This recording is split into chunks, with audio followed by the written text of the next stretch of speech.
Hello, friends and people of the internet. Thank you for checking out this episode of the 15-Minute BJ podcast. I'm BJ Jezbera, and this is my weekly check-in with you guys.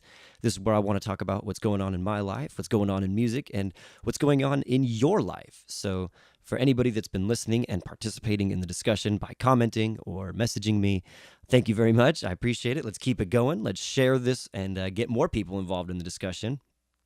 This week, I want to talk about something that's kind of always been one of my favorite things, controversial music. Before we get into that, though, a little bit of news. I got myself a cajon, so I'm not the most rhythmly gifted person in the world. I've been working on it, trying to work on some of my percussion stuff, so maybe in the near future you'll be hearing some demos or tracks or a little mixtape or something where I record and play every instrument this time. So usually on my recordings, like my CDs, you'll see I play guitar and bass and I sing, and then usually somebody fills in on the drums and rhythm. This time, it's going to be me on a couple of little demos, so that would be cool. If you guys are excited about that or you want to hear something from it, let me know in the comments below. That's the only news I got, really. I played on Sunday. It was the last day of Comic-Con. It was pretty fun. I always love playing during Comic-Con because those are like my people. And when I play a set, I usually mix in some like Star Wars or just like random, like the Batman intro or something. And it just, things that make me smile. And normally it goes right over people's heads, but on Comic-Con weekend, I can always guarantee that at least one person's going to get my joke. So Comic-Con was fun. My next show is going to be next week on August 1st at the Tipsy Crow. We're doing the Mixed Mic Night, something I'm very excited about. I should share more about it, so I'll be telling you guys first and foremost. We got the Mixed Mic Night is a showcase, I guess. Sorry, I had to kill an ant. There was an ant, and I had to kill it. We're having a little bit of ant problem. It's summertime, and in Chula Vista, ants are fucking everywhere.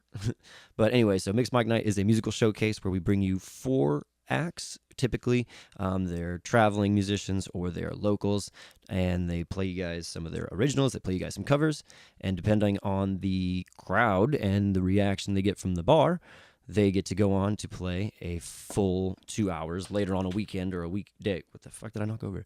Anyway, so the Mixed Mic Night this week, we got a couple of my friends. We got my friend Jesse, and we got my friend Tommy coming on. You've heard Tommy on this podcast before.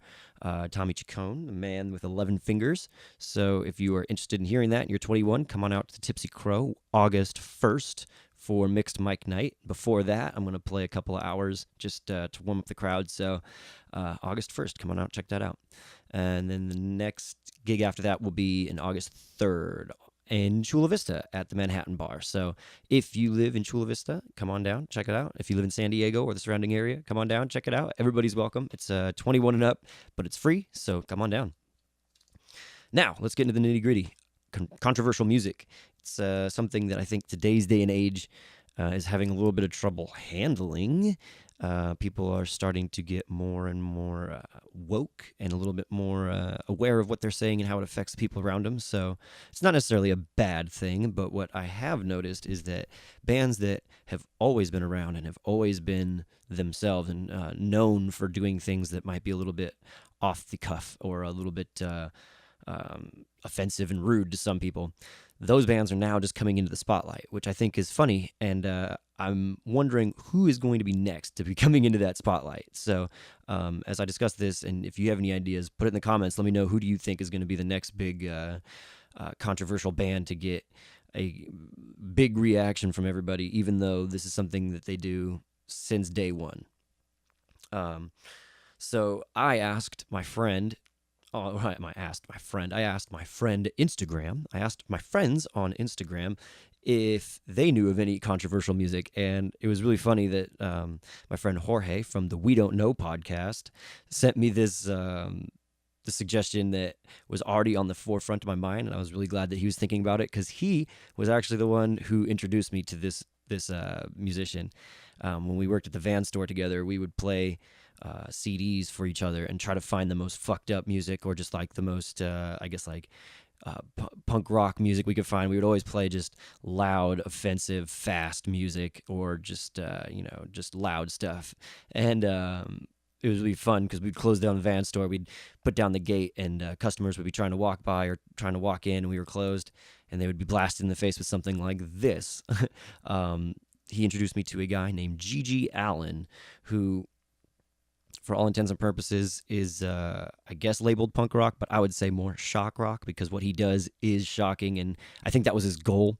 But Gigi Allen was a musician in the 90s and late 80s, maybe, who was notorious for getting naked on stage, for shitting on stage and eating it, for cutting himself with glass, for fighting his crowd, fighting his bandmates, just being a terrible, terrible human being. And I don't support what he did or said at all, but I was very entertained by just how shocking and offensive and rude his music can be. If you don't know who I'm talking about, maybe give it a Google, but if you're sensitive at all, just stay away from it and know that Gigi Allen is probably the most offensive, fucked up music I've heard. There's a bunch of other bands that are, maybe in their lyrics a little bit more extreme than him, but I don't think anybody took the live show as extreme as Gigi Allen ever did. So that was definitely like some controversial music, but nobody questioned the controversialness of that. Like, it was definitely a bad man doing bad things, who shouldn't have been around, but he was. So that was it. He's dead now, and we don't have to worry about that. I don't think Gigi Allen would ever survive in 2018. If you have any thoughts on that and you know who Gigi Allen is, let me know. I don't think you would ever see a Gigi Allen show in 2018.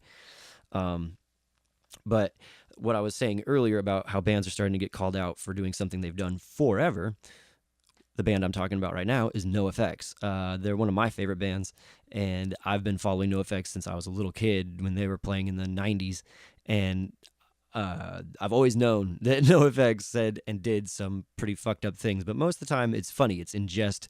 They're just trying to be silly, and the thing is that they take their rehearsal humor on stage with them. So bands, when they practice and they play, we don't just play songs into each other's faces and not talk or do anything. There's usually a little bit of joking going on and a lot of shit talking going on.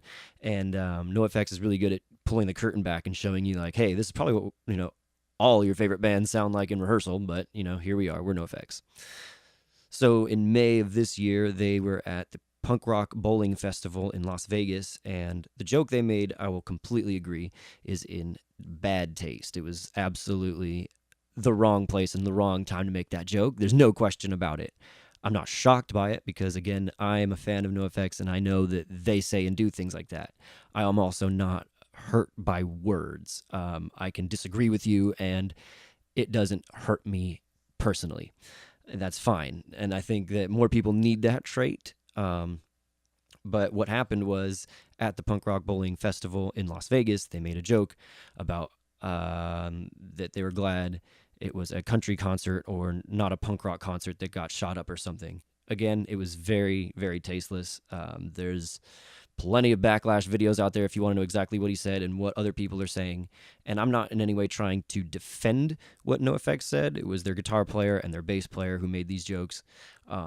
But to vilify the band for one remark is shocking. Not so shocking, I guess, but more just to me, it's like a what the fuck moment because this band has always said and done terrible things like that. And if they fuck up like they did there and they know they fucked up, they'll sometimes apologize. Sometimes they stick to their guns, but if it's a bad enough fuck up, they'll let people know like, hey, we fucked up. We're sorry. We're human. But I don't think they even got the chance to do that. I don't think if they were to ever say like, hey, we're sorry for what we said, people would listen now. And that's kind of just the culture that's surrounding music, entertainment, and everybody in general. So, yeah, the joke was definitely bad taste, bad timing, bad place, the worst joke you can make possible, but that's kind of their niche. So for people that were at that show and were shocked, maybe it was their first time seeing them, maybe they had no idea who NoFX was, and maybe they were even survivors of that incident, and it's definitely not something you want to hear them say. But even to the fans of NoFX that were shocked and offended by that, it's fine. You can be shocked and offended by that, but I feel like they're now probably less likely to play in the United States because of, they're afraid of the backlash for the things that they're going to say. Like overnight, that joke got out and it was everywhere. It was on the news. It was on everybody's internet page. And that's why I took so long to put this out, because I didn't want to be one of those people that just gloms onto an incident. This is something that actually, like, I do think about when it comes up, but when, drop something. When the people that do it, I want to see how it affects them later on, before I talk about it. Because to just talk about something the second it happens, it's good that the news gets out, but then a lot of opinion gets injected, and that's when I feel like it becomes less of talking about the news and more about how I feel. Me personally, yeah, I was offended by the joke. I didn't think it was a good joke to make. Will I stop listening to NOFX because of the joke? No, I will not, because that is what they do. That's what they are. That's punk rock. Not all of punk rock, but that's their take of punk rock. So I'm not at all shocked to the point where I'm not going to listen to them ever again. But there are people out there like that, and there are people out there looking to discredit NOFX for the contributions that they did put into punk rock, and that's where I think it gets a little fishy. Because who's next? Who's the next person that's going to say something that they would have said 5 years ago, and it would have gone completely just like under the radar? But now, because everybody is so quick to be offended, that artist is going to be gone. Do you think that NOFX would be able to play in the U.S. again and, feel safe on stage to make a comment? Obviously, they don't care, but in the bottom line, I believe that they do care, and that's why they've canceled so many U.S. dates now, because they're afraid that whatever they say or do is going to be negatively put out there. And it's something that they said and did for the people at that show. The video got out, and everything you do now seems like it's bigger and it's for the world, but really, the video is what got them in so much trouble. If there was no video out there, people would go out like they used to at shows before videos got released of every show, and they would have a story to tell people for sure, but the things that happened in a live performance were for that crowd, and that's what made it so special. Now that the videos are getting out, and every show of, like, even good, not offensive people are getting out, all shows, everything is just constantly put out there.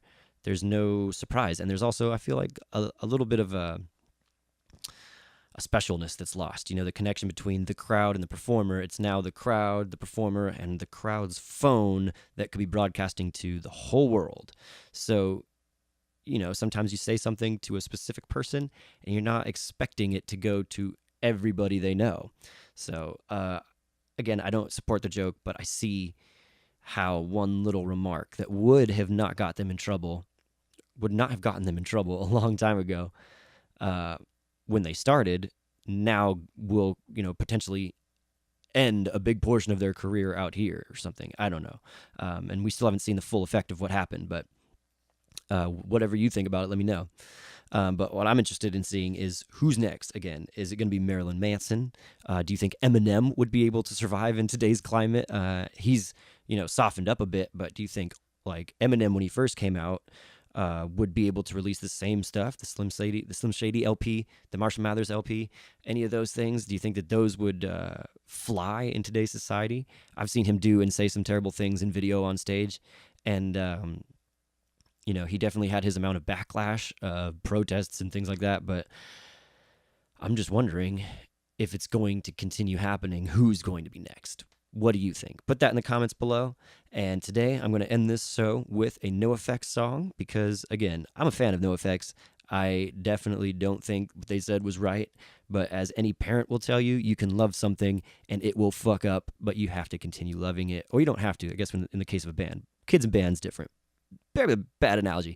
But parents could probably relate to this. If you love something and it fucks up, that doesn't mean it's a bad thing. It just means it fucked up. So this is a NOFX song. It's not offensive in any way. It's just a song that I really like. It's called Linoleum. And people don't typically play this acoustic. So here's an acoustic version of Linoleum. Possessions never meant anything to me. I'm not crazy. Well, that's not true. I've got a bed, a guitar. guitar and a dog named Bob who pisses on my floor. That's right, I've got a floor. So what? So what? So what? I've got pockets full of Kleenex and lint holes where everything important to me just seems to fall right down my leg onto the floor. My closest friend, Linoleum, Linoleum, supports my head, gives me something to believe. That's me on the beach, combing the sand, metal meter in my hand, a pocket full of change. That's me on the street, the violin under my chin, playing with a grin, singing gibberish. That's me on the back of the bus. That's me inside your cell. It's me inside your head. It's me inside your head.